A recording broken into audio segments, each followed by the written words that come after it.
Good evening. You're here with Chaplain Kenneth, and this is Time with Chaplain Ken. Glad you could join me tonight, and I just pray that whatever we speak of tonight is going to be beneficial for you and will help you. We're going over this book, Get Out of Your Own Way, by Michael Goldston and Philip Goldberg.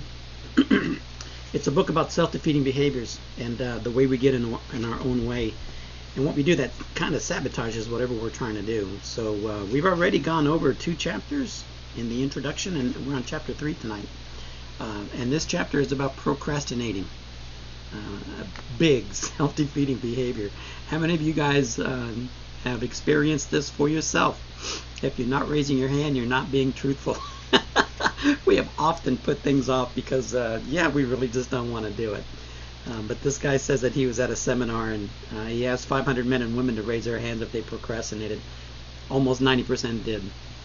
He takes an interesting spin on this chapter. It's going to be a short talk tonight because it was a short chapter, but he has an interesting take on procrastinating and why we do it. He points out that he was told he should write a book. He thought about it. He said it was a good idea. He started it and put it off. And he realized, he said, that the reason he didn't do it because he was lonely. He was doing it all by himself, and that led to his procrastinating. He just put it off. So according to him, the premise of chapter 3 and procrastinating is that we do it because we're lonely. Write in the comments if you think that's true. But consider it, because there's some merit to it, I think.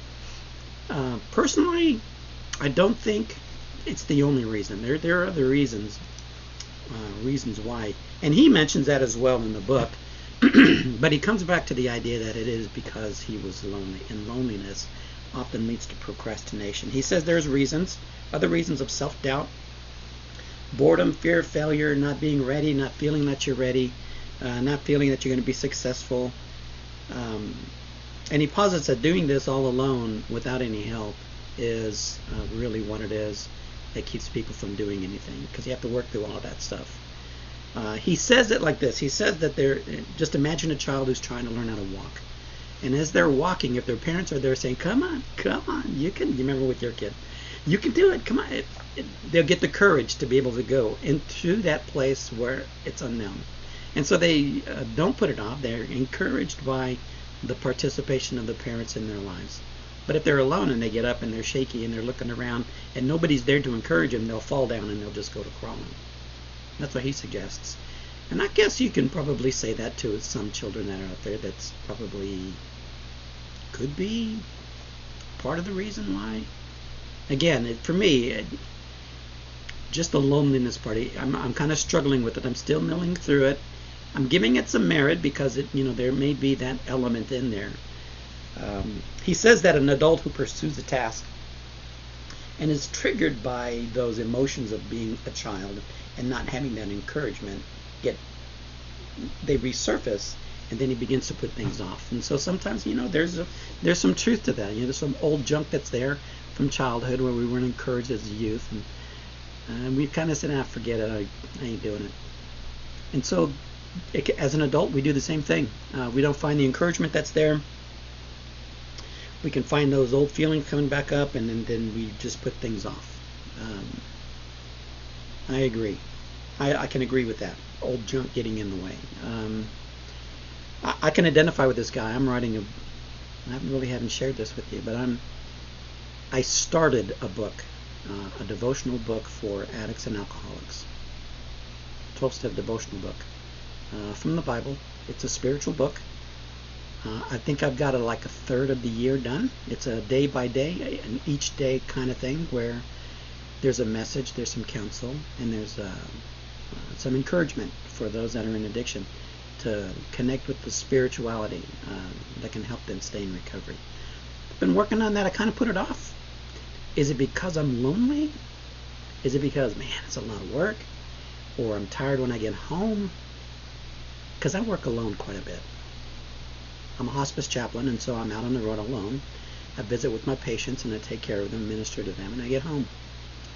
I'm working out in the garage, in the kitchen, in the house. I'm alone. Do things alone. I'm a homebody, and I don't need a lot of people around me to be able to do things.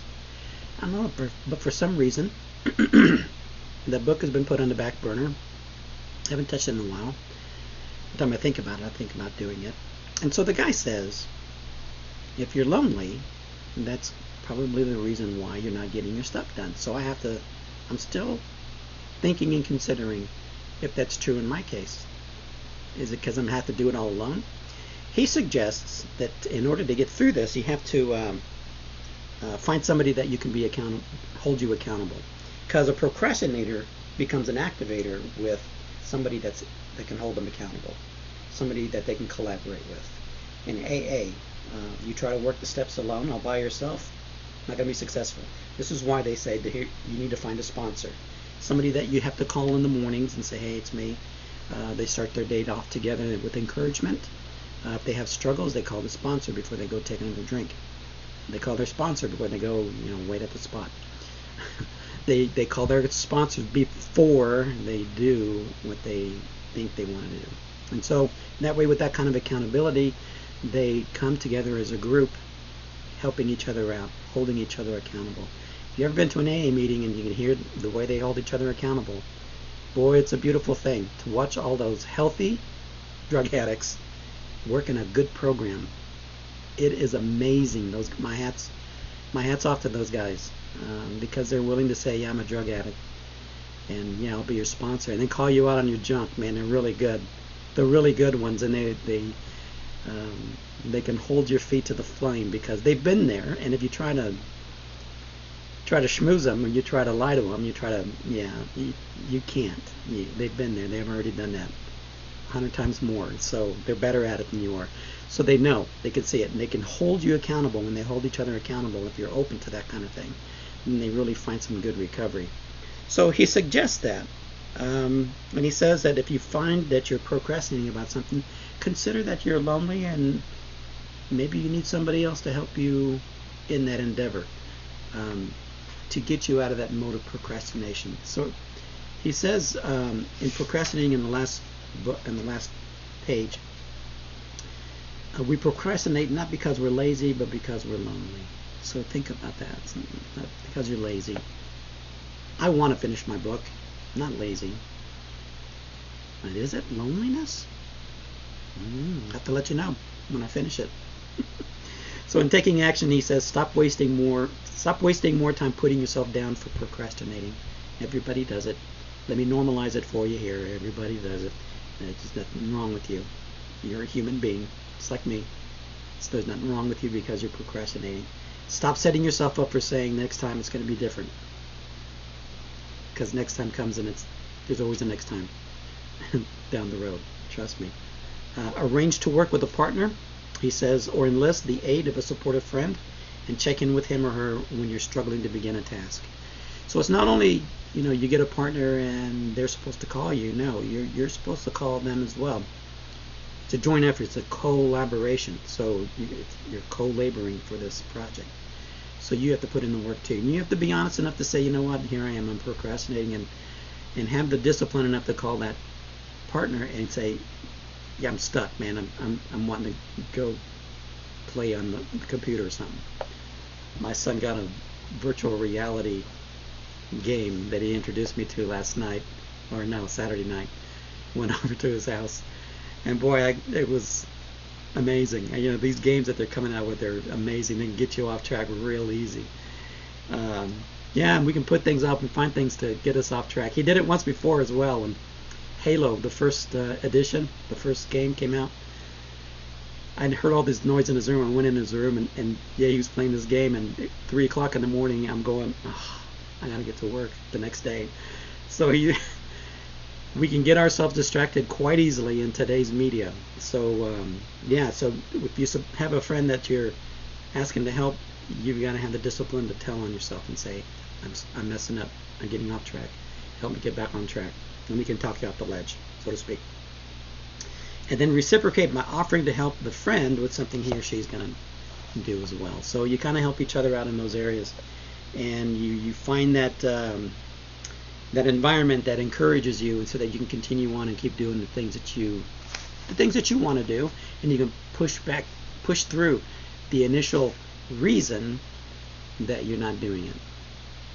Maybe I need to get a collaborator, and I'll be able to finish my book, my devotion book. So, alrighty. So that's the message for tonight. I hope it helped.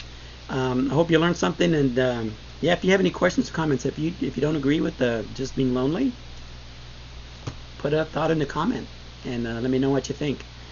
But I hope this helps. I pray that the rest of your week goes well, and I will see you again next time. Remember, God loves you, and please pay attention to yourself. Bye-bye.